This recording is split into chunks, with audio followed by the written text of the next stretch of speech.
Lions club of Gambhiraopet మండల కేంద్రంతో పాటు నర్మల గ్రామంలోని ఇంటర్నేషనల్ వారి సహకారంతో ఇటీవల కాలంలో వరద తాకిడికి గురై అన్ని విధాలుగా నష్టపోయినటువంటి కుటుంబాలకు లయన్స్ క్లబ్ ఇంటర్నేషనల్ వారి సహకారంతో ఉమ్మడి జిల్లాలో సుమారు 13 లక్షల విలువైన నిత్యావసర వస్తువులు అందించడం జరిగింది. ఇందులో భాగంగా నేడు గంభీరావుపేట మండల కేంద్రంతో పాటు నర్మల గ్రామంలోని కుటుంబాలకు ఒక్కో కుటుంబానికి సుమారు 5,000 రూపాయల విలువైన 27 రకాల నిత్యావసర వస్తువులు అందించడం జరిగింది. ఈ కార్యక్రమంలో Lions Club district governor Kodandaramulu, vice district governor Bhadresham, zone chairperson Kota Satish, PDC Anantula Shivaprasad, GLT coordinator Inagarthi Ramesh, Yellareddypet Lions Club బాధ్యులు నంది కిషన్, ముత్యాల శ్రీనివాస్ రెడ్డి, పయ్యావుల రామచంద్రం, నాయని భాస్కర్ రెడ్డి, సద్ది లక్ష్మారెడ్డి, రావుల ముత్యం రెడ్డి, గొర్రె మల్లేష్, పెంజర్ల రవి, కొమిరిశెట్టి తిరుపతి మొదలగు వారు పాల్గొన్నారు.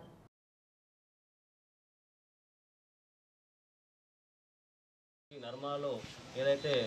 పొలాలు దెబ్బతిన్నాయో వాళ్ళను గుర్తించి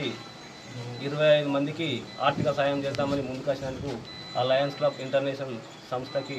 ప్రత్యేకంగా నర్మల గ్రామం నుంచి కృతజ్ఞతగా తెలియజేసుకుంటూ ఇక్కడ వచ్చిన గవర్నర్ సార్ గారికి ఇంకా ప్రతి ఒక్కరికి నర్మల గ్రామ ప్రజల తరఫున ప్రత్యేక కృతజ్ఞతలు తెలియజేసుకుంటూ మరి ఇప్పుడు 18 మన నర్మలకు వచ్చిన ఇంకా మిగతాయి గంభీరపేటలు ఉన్నాయి. అదే దాని విషయంలో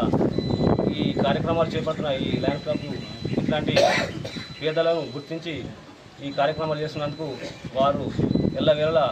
ఆయురారోగ్యంతో మంచిగా ఉండాలని నర్మల గ్రామం తరఫున పరికృతంగా తెలియజేసుకుంటున్నారు. ప్రకృతి వైపరీత్యాల కారణంగా ఈ మధ్య క్లౌడ్ బర్స్ట్ ద్వారా కురిసినటువంటి భారీ వర్షాల కారణంగా మన జిల్లా అంటే లయన్స్ జిల్లా అనేది కరీంనగర్, ఆ తర్వాత ఆదిలాబాద్ పూర్వ జిల్లాలో కలిపి లయన్స్ జిల్లా ఉంటుంది. ఆ లయన్స్ జిల్లాలో చాలా ప్రాంతాల్లో ఈ వరదలకు గురై చాలామంది ఇబ్బంది పడినటువంటిది మనం చూసాం. సో ఇందులో భాగంగా ఇక్కడ ఈ నర్మలా ప్రాజెక్టు కింద కూడా చాలా గ్రామాలలో మన వరదలకు గురై చాలా కుటుంబాలు ఇబ్బందులు పడ్డట్టుగా వార్తల్లో తెలుసుకొని మేము స్పందించి వెంటనే ఇక్కడ ఉన్నటువంటి మన ఎల్లారెడ్డిపేటలో ఉన్నటువంటి క్లబ్, మా లయన్స్ క్లబ్ మిత్రుల్ని, తర్వాత గంభీరావుపేటలో ఉన్నటువంటి లయన్స్ క్లబ్ మిత్రుల్ని సంప్రదించి వాళ్ళ బాధితులు ఎవరైతే ఉన్నారో వాళ్ళందరూ కూడా సేకరించడం జరిగింది. అందులో భాగంగా ఈ గ్రామంలో కూడా ఈ నర్మల ప్రాజెక్టు కింద 25 మంది కుటుంబాల వరకు ఈ భారీ వర్షాల కారణంగా నష్టపోయినారని చెప్పేసి తెలుసుకోవడం